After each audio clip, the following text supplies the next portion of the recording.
যে মাইনে পেয়েছেন তাও আবার সুদ সমেত দিয়ে দিতে হবে না তো? সম্পূর্ণ বেতন পেয়েছেন রাজ্যের প্রতিশ্রুতি মতো এপ্রিলের শেষ দিনেই, কিন্তু পরের মাসে কি হবে?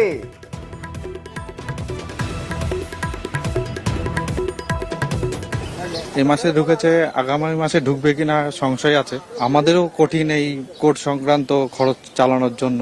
বেতন যদি বন্ধ হয়ে যায়, একে তো সংসার, আসা যাওয়া খরচ, এটাও আমাদের পক্ষে সম্ভব। কি বলবো, আমাদের তো ভাবনারও বাইরে এই ঘটনাটা। না, আমরা তো কিছুই ভাবিনি কিভাবে সংসার চালানো হবে, জানা নেই আমাদের। বাচ্চা আছে, হাজবেন্ড, বাবা মা সবাই তো আছে। সামনের মাসে এখন আমরা জানি না আমাদের ভবিষ্যৎ কি। যদি আইনি লড়াই লড়তে হয়, সেটারই বা অর্থ আমরা কিভাবে সংস্থান করব? কারণ পরিবার আছে, এবার চাকরিটা বাঁচাতে গেলে আমাদের কোর্টের খরচটাও বেয়ার করতে হবে। তো এই দুয়ের খরচ আমরা কি করে চালাবো আমরা সত্যিই জানি না। সকলে আমরা একই রকম ভাবে অকুল পাথারে, আমাদের কাছে কোনো উত্তর নেই। আর এই মুহূর্তে কেউ দেবে না, কোনো ব্যাংক এই মুহূর্তে 2016 একটা অভিশপ্ত সংখ্যা হয়ে দাঁড়িয়েছে। জিজ্ঞেস করবে কোন ব্যাচের আপনি, 2016 দিচ্ছে না। এগুলো সরাসরিভাবে অসম্মান। দুজনেই একসঙ্গে টেনশনে, কারণ দুজনেরই মাইনে তো এপ্রিলের শেষ দিন হয়েছে। মের শেষ দিন হবে তো কি হবে? শুনুন ওই দম্পতির কথা।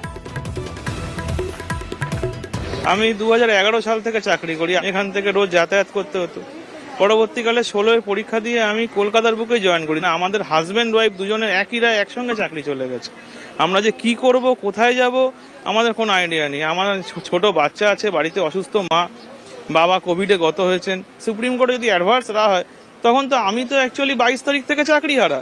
তখন তো আবার বলতে পারে যে এই মাসের বেতন আমাকে 12% সুদ সহ ফেরত দিতে হবে। পড়াশোনা ছাড়া কিছু করিনি, এটা হচ্ছে আমাদের সবচেয়ে বড় ভুল। বেসরকারি সংস্থাও চাকরি দেবে না, ওরা ধরেই নেবে যে 27,000 লোক আমরা সবাই হয়তো খারাপ, যে যার এই পুরো জিনিসটাই। সামনের মাস কেন, আগামী দিনগুলো কিভাবে চলবে, সে খাতে ভিক্ষার বাটি এখন আমাদের উঠতে হবে।